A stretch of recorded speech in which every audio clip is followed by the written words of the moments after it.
राज्य सरकार उठाएगी।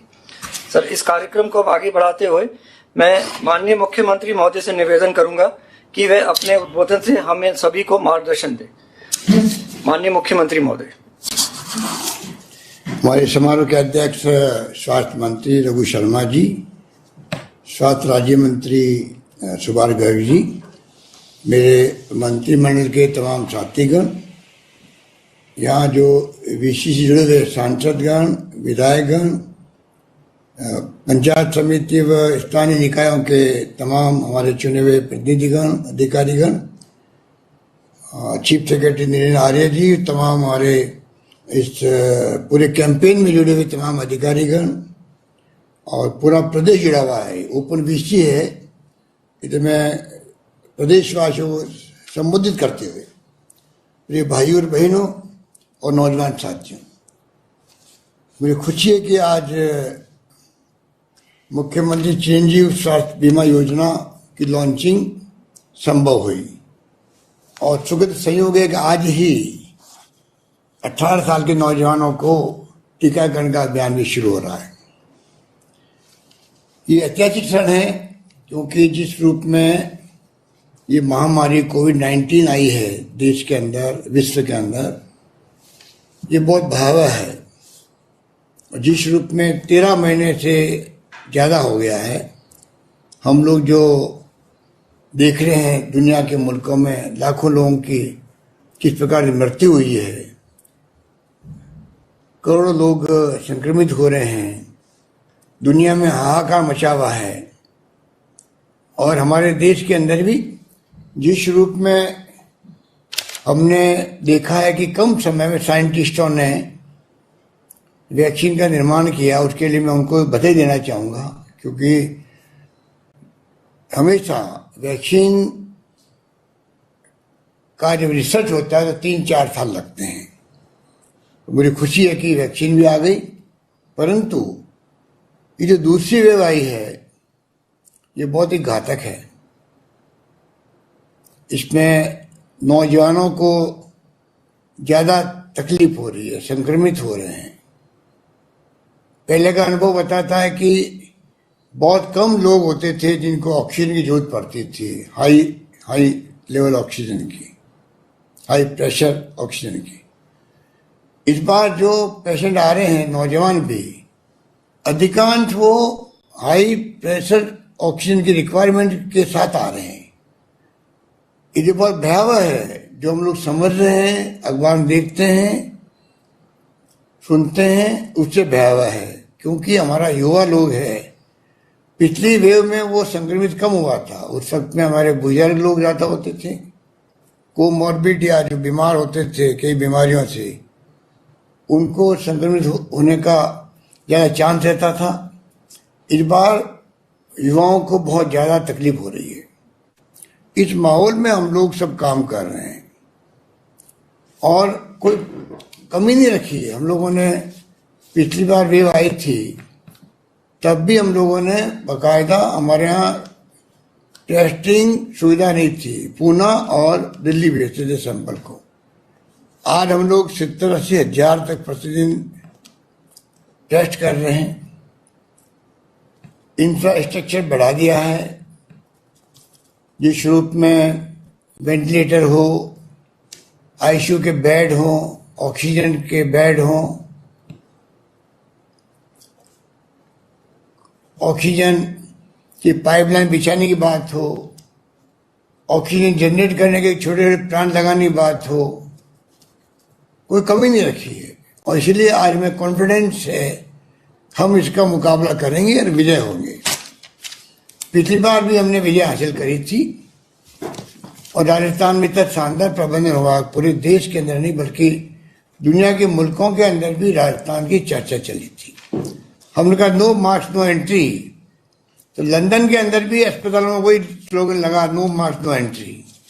इस रूप में शानदार तरीके से प्रबंधन हुए थे और कोरोना के मैनेजमेंट की भीलवाड़ा मॉडल की बहुत तारीफ हुई थी। पर ये अनुभव कहता है कि उस वेव के अंदर और इस वेव के अंदर बहुत बड़ा अंतर है। ये बहुत खतरनाक है।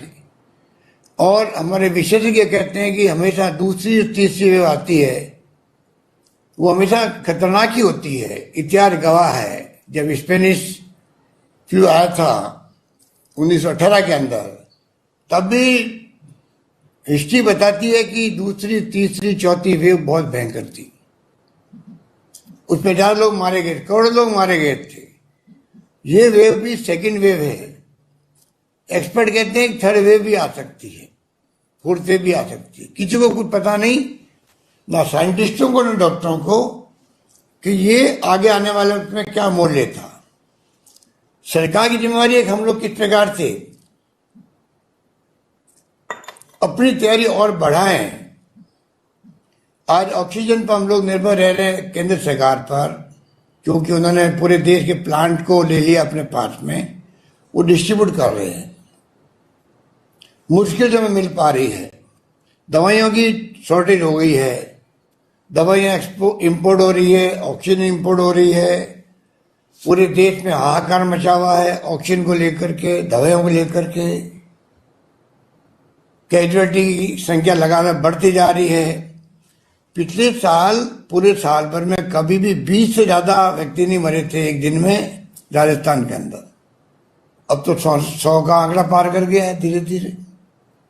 बहुत चिंता की बात है और इसका कितना हम इंतजाम कर रहे हैं। अभी प्रधानमंत्री जी के साथ में जब मीटिंग हुई थी वीसी के माध्यम से, और दूर बात हुई दिल्ली से, तब भी हमने बात करी कितनी सुविधा बढ़ा दे सरकारें, चाहे वो ऑक्सीजन की सुविधा बढ़ा दे, वेंटिलेटर की बढ़ा दे, आईसीयू बेड बढ़ा दे, पर जो संख्या बढ़ रही है दिनों दिन प्रतिदिन, गांव तक में कोरोना फैल रहा है। अगर ये इसी प्रकार फैलता रहा तो चाहे कोई पार्टी की सरकार हो, किसी राज्य की हो, कितने इंतजाम करने के बावजूद भी हम लोग कोरोना की चेन को तोड़ नहीं पाएंगे, रुक नहीं पाएंगे, और ये संक्रमित बहुत बड़ी तादाद में बहुत ज्यादा तेज गति से फैलते जाएगा। इसलिए हमने बार बार अभी कहा है कि जन अनुशासन पखवाड़ा मनाए हम लोग। इस रूप में हमने कॉल दी थी। पहले हमने कहा जन जागरूकता अभियान चलाएंगे, वो चलाया हम लोगों ने। बिना पब्लिक अवेयरनेस के संभव नहीं है, बिना पब्लिक के सहयोग से इसको रोकने का संभव नहीं, असंभव है। आपने सबने साथ दिया। पिछली बार मैंने कहा कोई भूखा नहीं सोएगा। मुझे गर्व है कहते हुए एक प्रदेशवासियों के सहयोग से, धर्मगुरु थे, एक्टिविस्ट थे, सामाजिक संस्थाएं थी, आम जनता थी, चुने प्रतिनिधि थे, हमारे विधायकों ने भी पूरी कोशिश करी। सबने मिलकर के उस जंग को लड़ा और हम लोग कामयाब हुए। और अब मैं कहना चाहूंगा कि उससे 10 गुना ज्यादा जरूरत है सबको जुड़ने की, सबको सहयोग करने की। उस वक्त तो पूरे देश में लॉकडाउन लग गया था। लॉकडाउन में गरीब आदमी की स्थिति सबसे ज्यादा खराब होती है। सुबह शाम कमा के खाने वाले की स्थिति खराब होती है। लॉकडाउन में बचना चाहते हैं हम लोग। और विशेषज्ञ कह रहे हैं, आप टीवी डिबेट देखते होंगे, सबकी राय है कि हमें अल्टीमेटली चाहे हम लॉकडाउन नहीं लगाएं, पर पब्लिक को बिहेव करना पड़ेगा जैसे वो लॉकडाउन में ही है। बिना काम से बाहर नहीं निकले, घर पे रहे, कर्फ्यू का पालन करे, जो छूट दी गई उस वक्त सिर्फ निकले, फैक्ट्री चलती जाए, निर्माण कार्य चलते जाए, जिससे कि मजदूरों को तकलीफ नहीं हो। पिछली बार माइग्रेशन देखा, मजदूरों का तो दिल दहलाने वाला था। वो स्थिति नहीं बने। इस प्रकार से हम लोग सब व्यवस्था कर रहे हैं। हम चाहेंगे कि जो कल रात को भी एसओपी जारी हुई है, कुछ कड़े कदम उठाए गए हैं, जो परसों से लागू होगा, और मैं उम्मीद करता हूं कि प्रदेशवासी पूरा साथ देंगे। हम चाहते हैं कि एक बार चैन टूट जाए और पीक का टाइम जो आया, ये संख्या बढ़ने का, लगातार मरने का, रुक जाए तो धीरे धीरे वापस छूट मिलती जाएगी। स्थिति बड़ी भयावह है। इसको आपको हमको समझना पड़ेगा। हम कोई प्रचार प्रसार में कमी नहीं रख रहे हैं। लोकल गवर्नमेंट डिपार्टमेंट को नगर पालिका, नगर परिषद, नगर निगमों के साथियों को लगा रखा है, कर्मचारी, सफाई कर्मचारी लगा रखा है, घर घर पैम्पलेट बांटें, माइक से अनाउंसमेंट करें, लोगों को समझाएं। और आप सबको मैं कहना चाहूंगा, जिसको बिना मास्क देख लें आप लोग, उसको टोकें भाई आप क्या मास्क नहीं लगा हुआ है, और उसको शर्म आनी चाहिए कि मैंने वास्तव में मास्क नहीं लगाया, क्योंकि मास्क ही बचाव है। जितना वैक्सीन इंपॉर्टेंट है उतना इंपॉर्टेंट मास्क है। ये आप समझने की कोशिश करो। पूरी दुनिया मास्क लगा रही है। इजराइल ने अभी इसको समाप्त किया, क्योंकि उन्होंने मास्क लगा करके वैक्सीन कर करके कोरोना समाप्त कर दिया। आज हम मास्क उतर रहे हैं। हम चाहेंगे हमारे मास्क उतरे, उसके लिए पहले पब्लिक के सहयोग की आवश्यकता रहेगी। इसलिए मैं आप सबसे अपील करूंगा कि जो कहा जा रहा है आपको बार बार, प्रोटोकॉल को आप लोग निभाएं, फॉलो करें। मास्क लगाना है, बार बार हाथ धोना है, सोशल डिस्टेंसिंग रखनी है, तभी अपन इस कोरोना से बच पाएंगे। अभी ये ऐसा कोरोना है जो एसिम्टोमेटिक भी है, सिम्टम नहीं आ रहे हैं।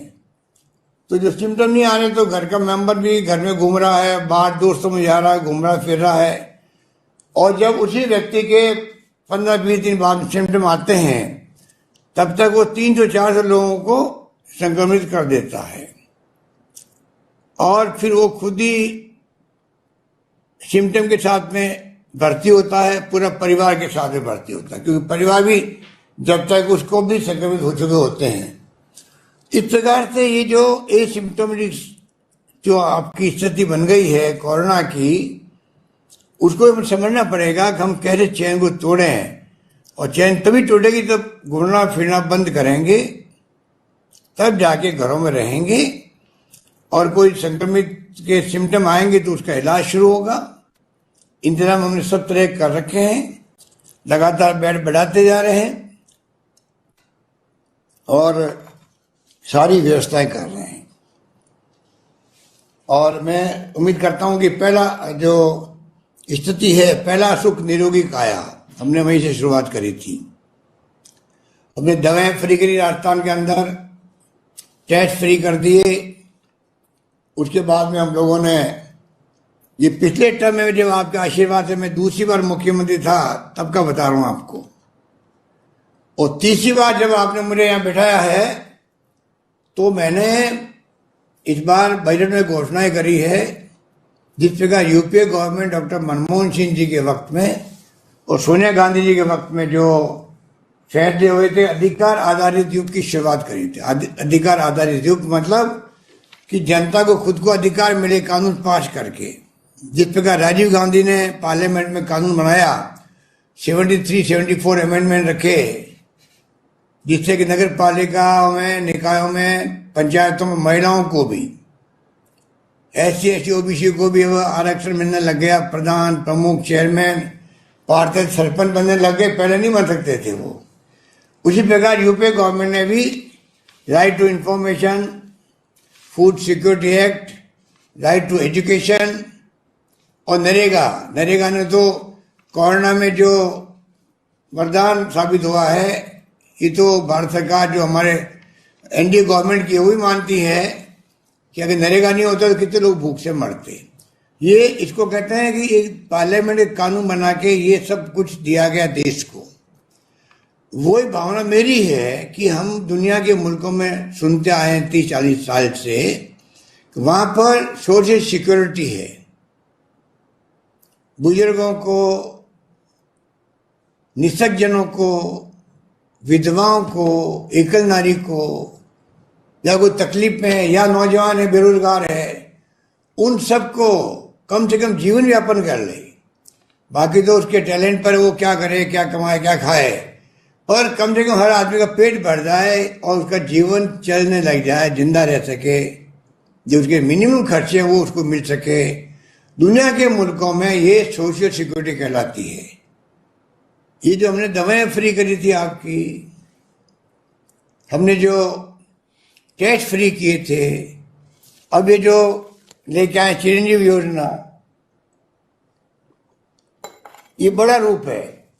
पिछली सरकार ने जब वसुंधरा जी थी तब भामाशाह योजना शुरू हुई थी। उसमें करीब 98 लाख लोग परिवार थे, 3 लाख का बीमा था। भारत सरकार ने जो आयुष्मान भारत योजना शुरू करी, उसमें लगभग 59 लाख लोग थे सिर्फ, और उसमें जो सोशियो इकोनॉमिक सर्वे हुआ था एक, उसको आधार मान के दिया गया था।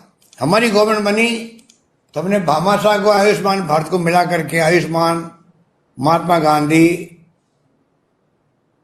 स्वास्थ्य बीमा योजना चालू करी।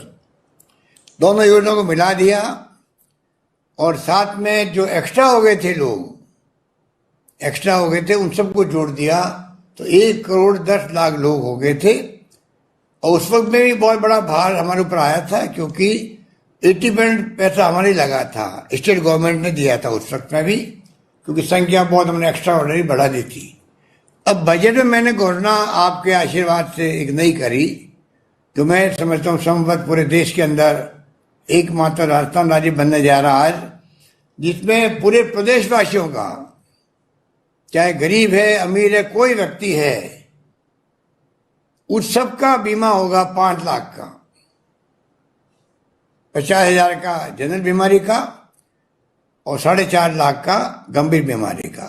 जब वो भर्ती होगा, भर्ती होने पे उसको पूरा इलाज उसका फ्री होगा, पूरे परिवार का बीमा होगा।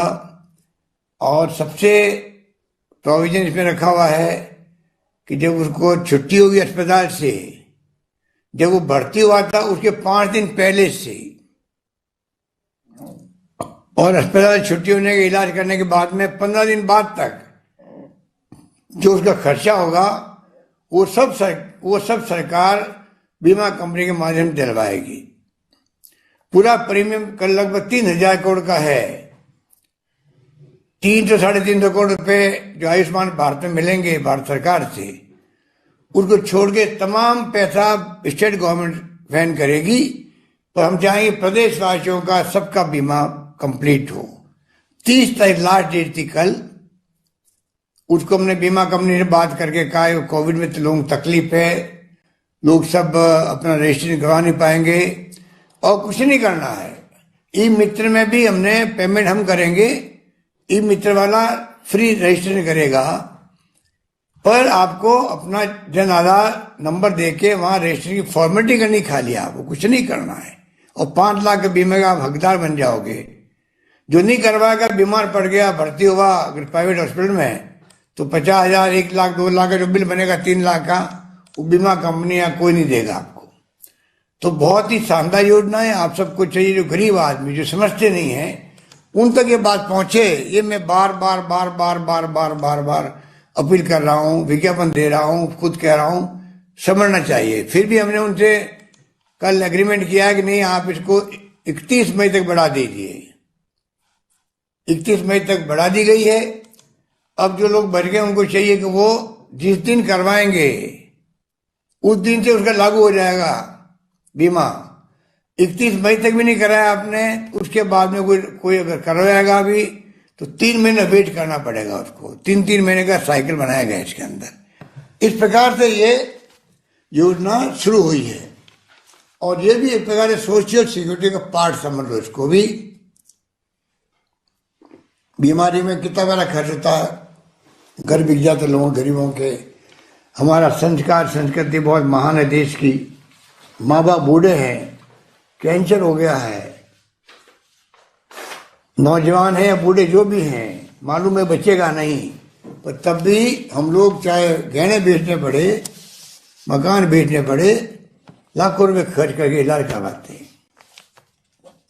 उससे बचने के लिए ये सोशल सिक्योरिटी है। तो मैं चाहूंगा कि आप समझे इस बात को।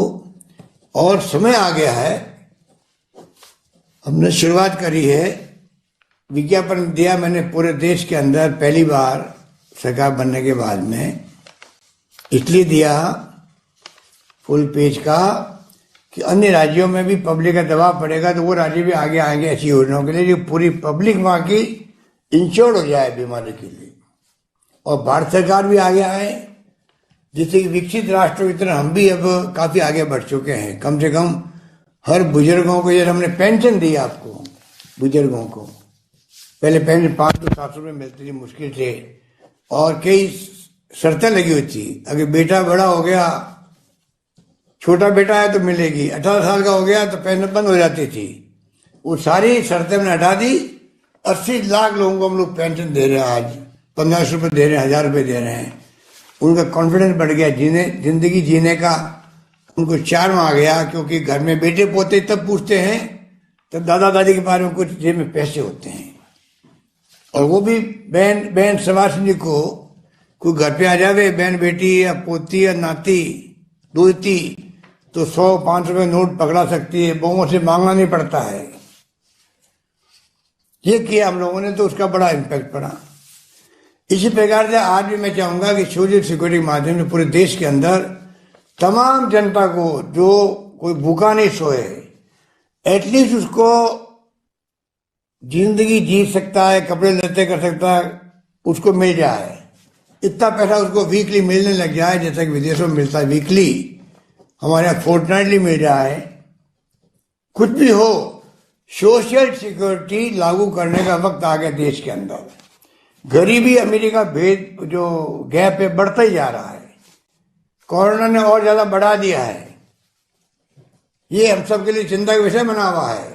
गरीब तो गरीब ही जानता है कैसे जिंदगी निकालता है, कैसे वो रेडी वाला, ठेले वाला, क्या उसकी स्थिति बनती है। हमने पिछली बार कोरोना आया तो सर्वे करा तमाम भिखारियों का, रेडी वालों का, ठेले वालों का, स्टेशन पर, बस स्टैंड पर रात को सोने वालों का, और सबको हमने हजार रुपये 4 बार दिए। साढ़े 4,000 रुपये उनको दे चुके हम लोग। अभी 15 दिन पहले हमने 1000 रुपये दिए, जिससे कि 35 लाख लोग ऐसे हैं उनको जिंदगी जी सके वो लोग। गेहूं भी फ्री, दालें फ्री, कुछ सरकार, केंद्र सरकार दे रही है, उसका उपयोग हम लोग कर रहे हैं।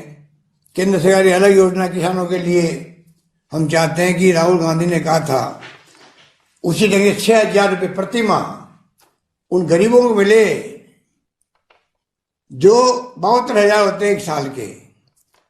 हमने तो मैनिफेस्टो में लिखा है कांग्रेस के, 72,000 रुपये मिलने चाहिए हर परिवार को जो गरीब आदमी है। 6,000 रुपये अपने परिवार को चलाने के लिए। वक्त आ गया है कि करोड़ों अरबों रुपये के बजट बनते हैं देश के अंदर भी, हम कोई ऐसा मैनेजमेंट करें जिससे कि सोशल सिक्योरिटी पे जोर दिया जा सके। राजस्थान में 33 जिलों में मेडिकल कॉलेज बन रही है। बचपन में हमने भी कल्पना नहीं करी थी कि जयपुर, जोधपुर में, अजमेर में, बीकानेर में 3-4 जगह, कोटा में मेडिकल कॉलेज हुआ करती थी। आज 33 जिले में राजस्थान में मेडिकल कॉलेज खुलने जा रही है। तो आप सोच सकते हैं, नर्सिंग कॉलेज हम लोग हर जिले में खोल रहे हैं। शुरुआत करी, मैंने घोषणा की, बजट के अंदर घोषणा करी अभी मैंने, वो भी काम हो गया शुरू। इस प्रकार से हमने कोई कमी नहीं रख रहे। हम चाहते हैं कि लोगों को सभी तरह की सुविधाएं मिले, और उसके लिए हमने तमाम तरह के जो एक्शन होते हैं वो शुरू कर दिए हैं और फैसले लेने शुरू कर दिए हैं, जिससे कि सरकारी कर्मचारियों के लिए भी किया हम लोगों ने। जैसे CGHS की स्कीम होती है, सेंट्रल गवर्नमेंट हेल्थ स्कीम, केंद्र सरकार के लिए। हमने राजस्थान के अंदर भी उनको बीमा की चिरंजीवी योजना में जुड़ने की जरूरत नहीं है। उनके लिए RGS स्कीम ला रहे हैं हम लोग अलग से, तो उनको उससे फायदा मिलेगा। इस प्रकार से राजस्थान सरकार चाहती है देश के अंदर किस प्रकार से हम आगे बढ़ें और सोशल सिक्योरिटी के काम को अधिक से अधिक हाथ में लें और लोगों को उसका लाभ मिल सके। ये जो चिरंजीवी योजना है, इसमें मेरे साथियों ने, मंत्रियों ने बता दिया आपको किस प्रकार से इसका लाभ मिलेगा। पूरा 3,000 करोड़ रुपये हम लोग भर रहे हैं। सब बातें मैंने भी आपको ब्रीफ करी है। योजना की खासियतें, पूरा परिवार की कोई सीमा नहीं है। परिवार की कितने बड़ा परिवार हो वो जुड़ेगा, सबको मिलके 5 लाख का बीमा मिलेगा। सब कुछ मैंने कहा आपको। तो मैं ये कहना चाहूंगा कि ये जो हमारी स्कीम है, ये स्कीम नहीं है, ये सोशल सिक्योरिटी है। ये कोई व्यक्ति छुड़े नहीं। और जो इसमें जिनको हमने आपको मैंने कहा 35 लाख लोगों को हम लोगों ने घर बैठे 1000 रुपये दिए, वो संविदा कर्मी, लघु सीमांत किसान, और जो ऑलरेडी चाहे वो भामाशाह में हो चाहे आयुष्मान भारत में जुड़े हुए थे, नेशनल फूड सिक्योरिटी एक्ट के अंतर्गत या सोशियो इकोनॉमिक सर्वे के अंतर्गत, उन सबको वापस रजिस्ट्रेशन कराने की जरूरत नहीं है। इन सब कैटेगरी छोड़ के जो पैसे वाले हैं उनसे सिर्फ नाम मात्र का, उनका भी बीमे का जो प्रीमियम है 1700 करोड़ 1700 रुपये 1700 1700, आधा पैसा हम उसका भी सरकार दे रही है। उनको खाली 850 रुपये देने हैं। 850 रुपये नाम मात्र देख करके वो इस स्कीम में जुड़ सकते हैं। इस प्रकार से तो मैं कहना चाहूंगा आपको, आज का मुबारक दिन का मेरी भावना ये थी। मैं ये भी आपको कहना चाहूंगा कि हमने अभी बजट में घोषणा करी है पब्लिक हेल्थ कॉलेजेस की, साथ संभाल के मुख्यालय पर पब्लिक हेल्थ कॉलेज का मतलब है हेल्थ से संबंधित कॉलेज में पढ़ाई हो और कई लोग एक्सपर्ट बनते हैं, वो हमने शुरुआत की है। इस प्रकार की नई नई योजनाएं लेके आए। मैं अभी टाइम नहीं की सब बातें आपको कहूँ, तो मैं आपको इतना ही कहना चाहूँगा कि आप कृपा करके इन तमाम योजनाओं से आप जुड़ें, इसका लाभ लें। और ये बात मैं कहना चाह रहा था आपको, आज का दिन मेरे लिए एक ऐतिहासिक दिन बना है और मैं चाहता था कि पूरे जिले में हर ब्लॉक स्तर पर इसकी लॉन्चिंग हो। हमारे मंत्रिमंडल के साथी, हमारे प्रमुख प्रधान, एमएलए, सांसद, चाहे कोई पार्टी के हैं, जनप्रतिनिधि, सरपंच गांव के, सब मिलके एक साथ में इसको लॉन्च करते, पब्लिक को मालूम पड़ता और वो जाके ज्वाइन करवाते। पर दुर्भाग्य से ये कोरोना की ऐसी स्थिति बनी है कि जिसके लिए आप देख रहे हैं कि हमें क्या क्या फैसले करने पड़ रहे हैं। 3 तारीख से सख्ती के साथ में लॉकडाउन तो नहीं लगाया है, तो लॉकडाउन की तरह हम लोगों ने फैसला किया है। कर्फ्यू रहेगा दिन को 12 बजे के बाद में, सुबह 5 बजे तक, 5 से 12 बजे तक आप मूवमेंट करके अपना सामान खरीद सकते हैं। और मजदूरों को, निर्माण मजदूरों को 3-4 कैटेगरी छूट दी गई है, माइग्रेशन नहीं हो, वरना फिर आप थोड़ा इसको चेन तोड़ने के लिए सहयोग दें। मैं आप सबसे अपील करूंगा हाथ जोड़ करके कि ये काम जिंदगी बचाने का हमारे लिए है। हमारे हाथ में कुछ नहीं रहेगा, केंद्र के हाथ में कुछ नहीं है। सबने पूरी कोशिश कर ली, ऑक्सीजन कहां से लाओगे? अब ऑक्सीजन के प्लांट इंपोर्ट हो रहे हैं, खाली ट्रकें जो है ऑक्सीजन के जो ट्रक होती है, सिलेंडर क्या कहें, ऑक्सीजन के टैंकर, खाली टैंकरों को हवाई जहाज से ट्रांसपोर्ट किए जा रहे हैं जहां ऑक्सीजन बनती है, गुजरात में या जहां बनती है, वहां से वो बढ़ के आते हैं। इसलिए एक टाइम बचा है 4 दिन का। तो आप सोच सकते हो कि इस रूप में आज अपन सब लोग मिलकर इससे लड़ाई लड़ रहे हैं। टैंक खाली जा रहे हैं, करोड़ों अरबों रुपये खर्च हो रहा है, तो क्यों नहीं हम सब मिलकर के ऐसी स्थिति पैदा करें जिससे कि कम से कम ये चेन टूटे।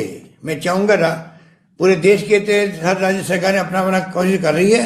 राजस्थान में चेन टूटे, ग्राफ 90 एंगल ऊपर चला गया है, मरने वालों का भी और संक्रमित लोगों का भी, वो रुके, फ्लैट होने लगे वापस। जब तक फ्लैट नहीं होगा, जब तक हम लोग रात दिन एक करें और जिंदगी बचाएं व्यक्ति, किसी के घर में जो व्यक्ति मर जाता है क्या बीतती होगी आप सोच सकते हो। वो दाह संस्कार में नहीं जा पा रहा है। हमने दाह संस्कार के लिए सरकार ने व्यवस्था कर दी। अब मैंने अनाउंस किया कि सारा खर्चा सरकार उठाएगी, नगर पालिका, नगर परिषद, नगर निगमों के माध्यम से। आपको खर्चा नहीं करना पड़ेगा। चाहे गांव में हो तो वहां पे पंचायत वाले या तहसीलदार और एसडीओ करेगा। दाह संस्कार भी सत सम्मान हो व्यक्ति का। हरिद्वार में हमने भेजा उनको अस्थि कलश लेके, वो स्कीम जारी रहेगी हमारी। हम सब कुछ करने तैयार हैं, पर चैन तोड़ने के लिए हमारा हाथ में कुछ नहीं है।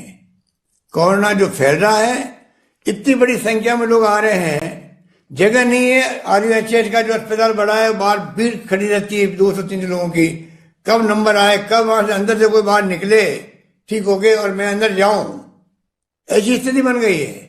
ऑक्सीजन नहीं है, बेड बढ़ा सकते हैं, 5,000 बेड मैंने बढ़ा दिए हैं राधा स्वामी जी के वहां पे कैंपस में, परंतु उनके सहयोग से, परंतु ऑक्सीजन कहां से लाए?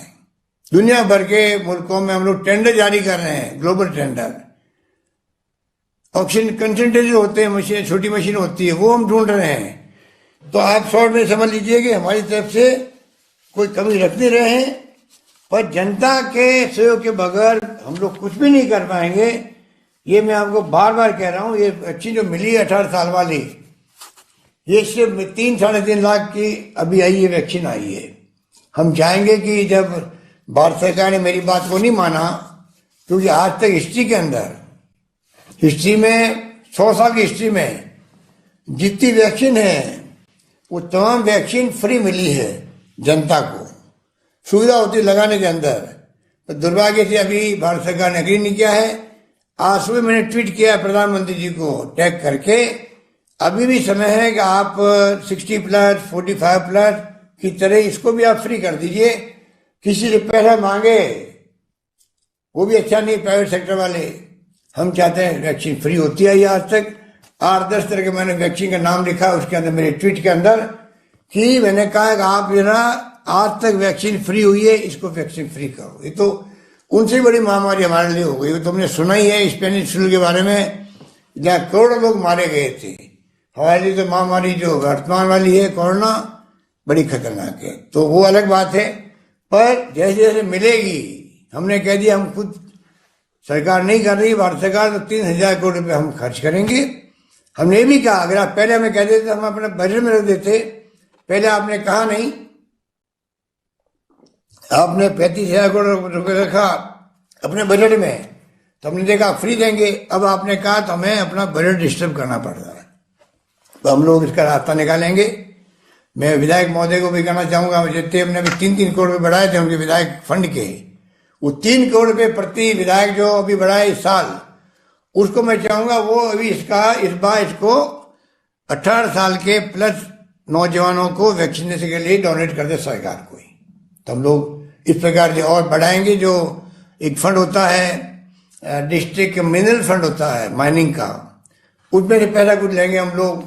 3,000 करोड़ का जुगाड़ करके हम चाहेंगे कि पूरी तरह वैक्सीनेशन 18+ नौजवानों का भी, जिनकी ज्यादा मृत्यु हो रही है, जितनी ज्यादा संख्या में आ रहे हैं, उन सब का जीवन बचे। उनके लिए हम क्या सेवा कर सकते हैं उसमें लगेंगे, तो पैसे की कमी नहीं आएगी। कम पड़ेगा तो हम और अपने बजट में देंगे, कुछ भी करेंगे, कुछ काम और कम करेंगे, पर सबको वैक्सीन लगाएंगे।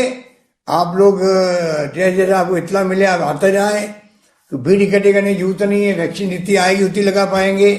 इसीलिए आज राजस्थान में जयपुर, जोधपुर और अजमेर जहाँ ज्यादा मौतें हो रही है, उसको पहले लिया है। कल परसों में 10-12 जिले और जुड़ जाएंगे। इस प्रकार से राजस्थान पर मतलब जोड़ करके हम चाहेंगे सबका वैक्सीनेशन में हम आगे हैं। आपको जान के खुशी होगी, पहले फेज जो 60+, 45+ के अंदर भी देश में नंबर 1 राजस्थान है। जो भी आपको स्वास्थ्य मंत्री ने बताया, तो राजस्थान ने 5,81,000 पर डे वैक्सीन किसी ने नहीं करी, हमने करी है। फिर भी वैक्सीन की कमी पहले भी रही है, जब भारत सरकार आती तब भी रही है। अब तो हम लोग निर्भर हैं कि कंपनी की मर्जी पर है कितनी वैक्सीन वो हमें देता है। खरीदते हम खरीदेंगे, तो हम चाहेंगे कि कोशिश करके ज्यादा से ज्यादा खरीदें और लगाएं लोगों को। अंत में मैं कहना चाहूंगा, वैक्सीन सुरक्षित है नंबर 1। मेरी वैक्सीन 2 लगी हुई है और उसी कारण मैं सुरक्षित हूं। अनुभव कह रहा है कि जो वैक्सीन लगी जिनके 2, अभी हमारे 45 डॉक्टर और रेजिडेंट डॉक्टर वैक्सीन लग चुकी थी, वो सब वापस कोरोना के पॉजिटिव आ गए थे। परंतु 45 आराम से घर पे रह करके बिना कोई तकलीफ के, माइल्ड होता है अटैक कोरोना का, जिंदगी बच जाती है, मृत्यु दर 0 हो जाती है। तो कम से कम वैक्सीन लगाना इसलिए जरूरी है, कम से कम मृत्यु दर 0 रहे, मृत्यु की तरफ कोई नहीं जाए। ये वैक्सीन का फायदा बहुत बड़ा है।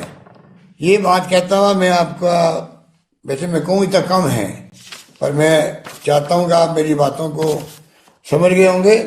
और प्लीज आप कृपा करके आम जनता के सहयोग के बगैर और टोकने का मैंने आपको इसलिए कहा है कि बेवकूफ़ी कर जाते हैं, मास्क लगाते नहीं हैं, मास्क लटका देते लगा करके शौक के अंदर। मास्क का प्रॉपर तरीका होता है नाक तक मास्क लगा रहे, नाक तक। घर के अंदर बैठे तो मास्क लगाने की अभी एडवाइस जारी हुई है केंद्र से भी। एक्सपर्ट कहते हैं कि हवा में आ गया, ये कोरोना हवा में आ गया है, घर के अंदर हो तब भी आपको ये मास्क लगाना है। डबल मास्क की बात हमें लग गई है, अब आपके ऊपर है।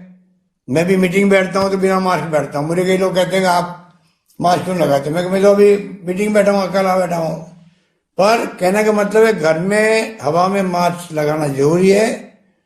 और मैं भी जल गया हूँ, हो सकता है उसका जला हूँ, तो कृपा करके ये मास्क लगाना बहुत जरूरी हो गया है। डबल मास्क लगा तो और भी अच्छा है, आप पूरी तरह सुरक्षित रहोगे।